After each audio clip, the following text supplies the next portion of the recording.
Avant d'aborder le propos, ne l'abordons pas. Je te regarde simplement comme un arbre. Ce qu'il y a de bien dans un arbre, c'est qu'il ne tourne le dos à personne. Tu t'apprêtais à me tourner le dos en racontant des salades. Ne fais rien un instant. Sois un arbre.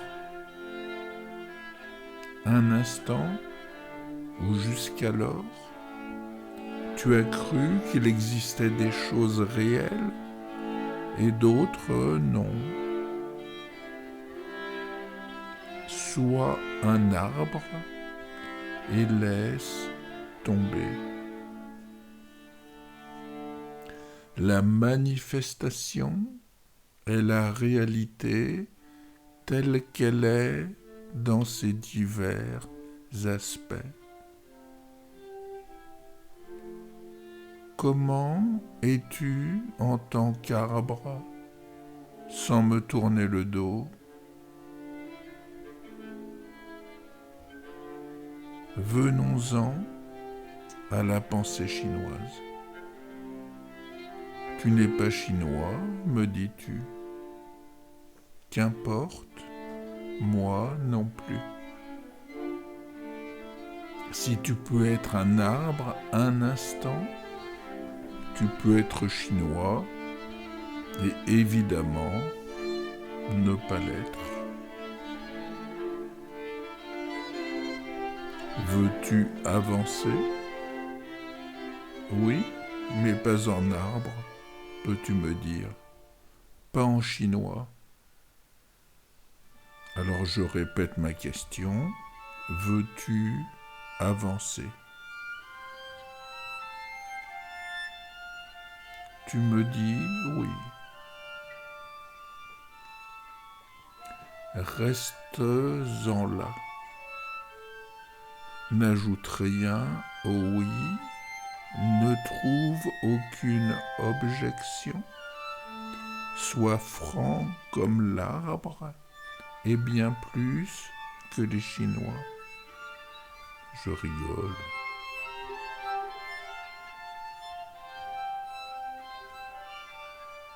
Tu n'es pas là pour rire, me dis-tu encore.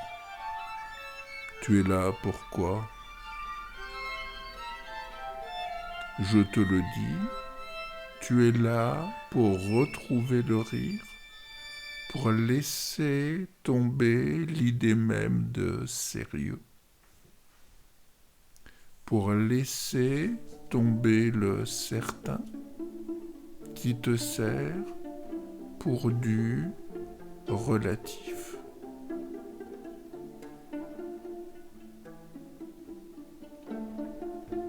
En un temps, j'aurais pu t'inviter à être et à laisser tomber les avoirs, à vivre le fameux « je suis » de Sri Nisargadatta Maharaj, mais plus maintenant. Comme tu es un arbre, ne sois pas.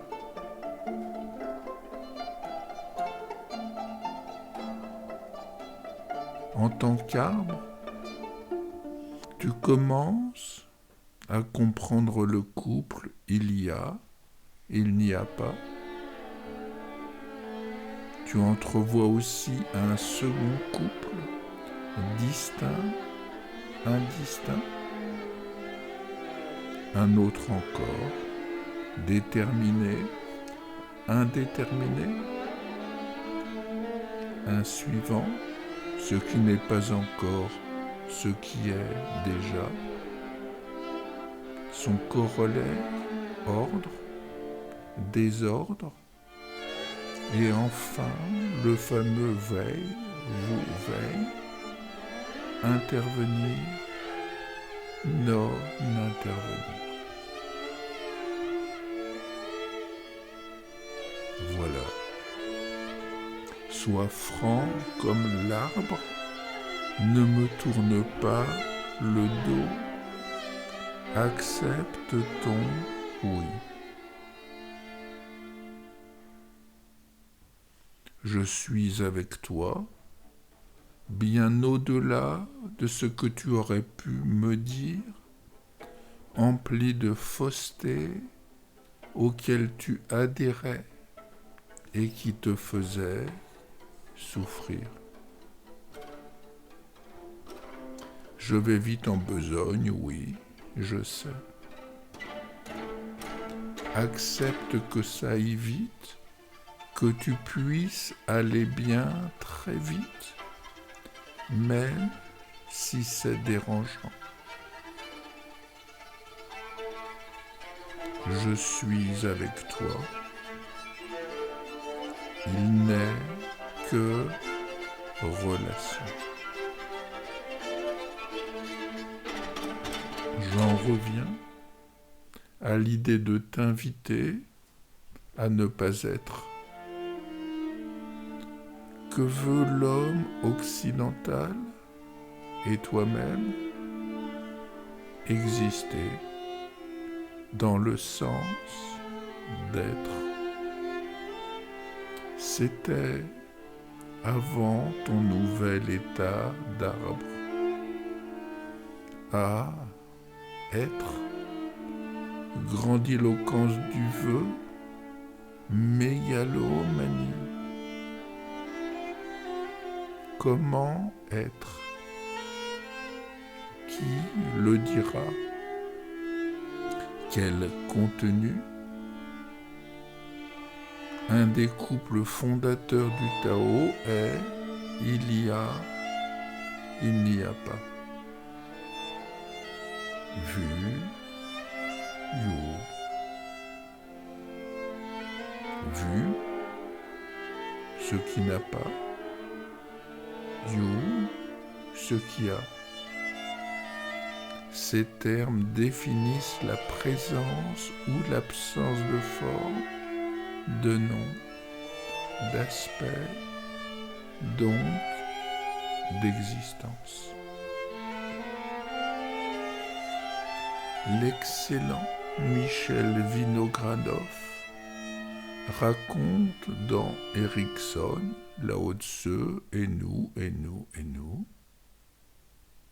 qu'il n'y a pas de verbe être en chinois classique, de verbe disant j'existe, je suis. Il y a simplement l'idéogramme you qui dit j'ai l'existence, j'ai une forme, j'ai un nom, j'ai un aspect, donc je suis vivant. Tel un objet, on se définit par sa propriété,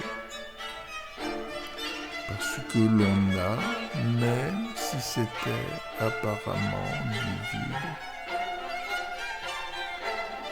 Qui peut définir ta propriété? Celui qui te regarde, l'observateur, ou toi-même scindé en deux, l'un regardant l'autre.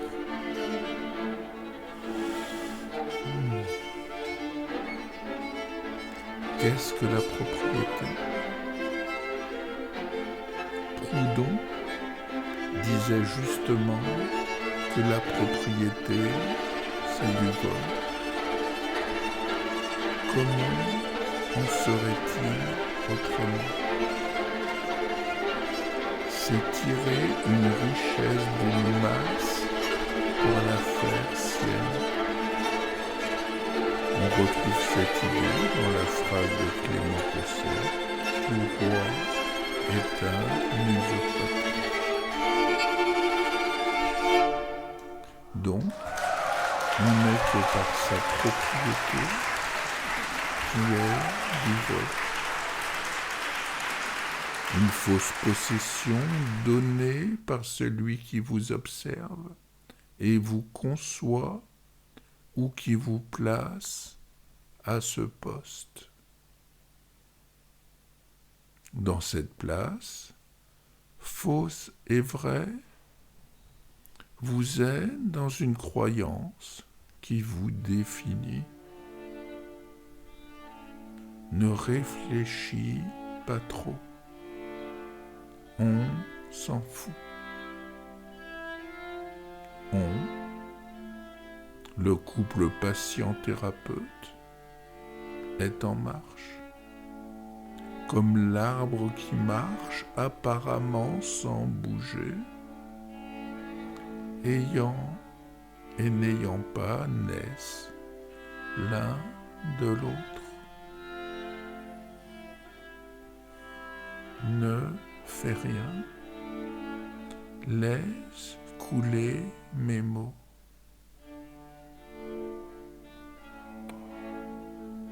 Respire comme respire l'arbre. Tout ce que je définis là est un jeu, le jeu nécessaire à un petit changement, une petite variation. Nous sommes plongés dans cet espace où tout est vrai et faux en même temps, selon le regard de l'observateur, selon un système de croyances, un espace qui mêle le déjà fini et le pas encore fini. Un espace processuel où chaque point est arrivée et départ, avec le choix des embranchements liés à ton état. Dès que tu te sens bien, ou mieux, la bonne voie s'ouvre.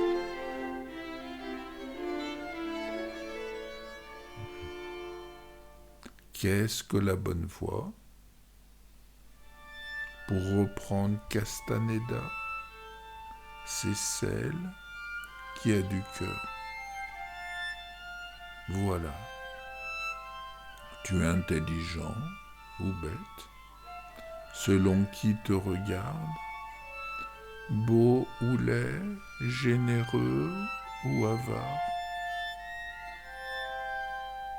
Ce qui crée l'objet est en premier lieu la relation.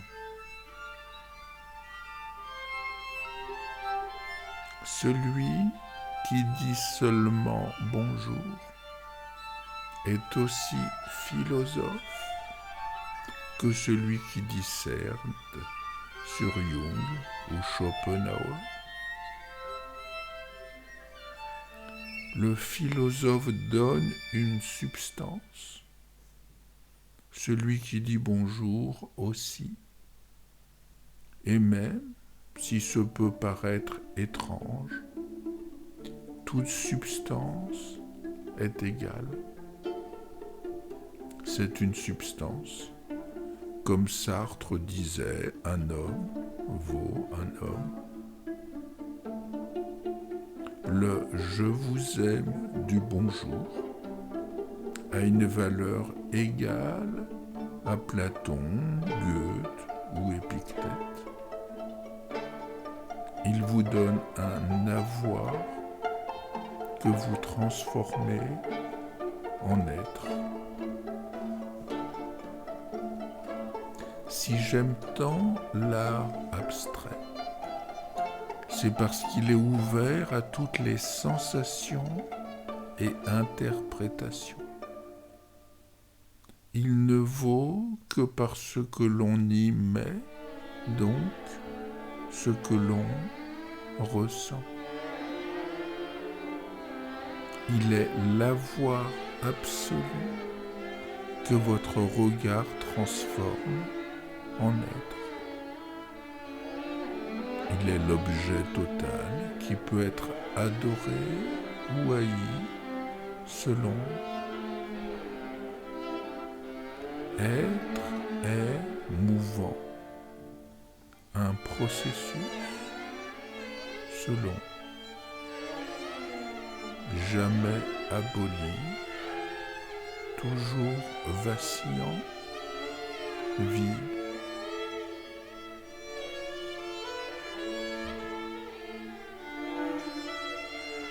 Quand tu renonces aux avoirs,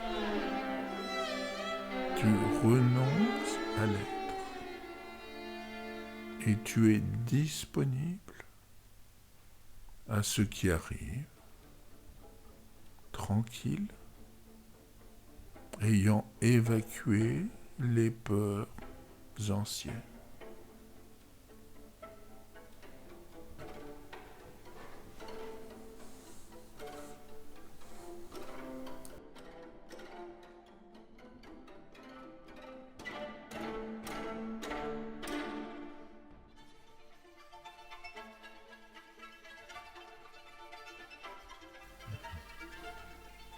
Qu'est-ce que la bonne voie? Pour reprendre Castaneda, c'est celle qui a du cœur.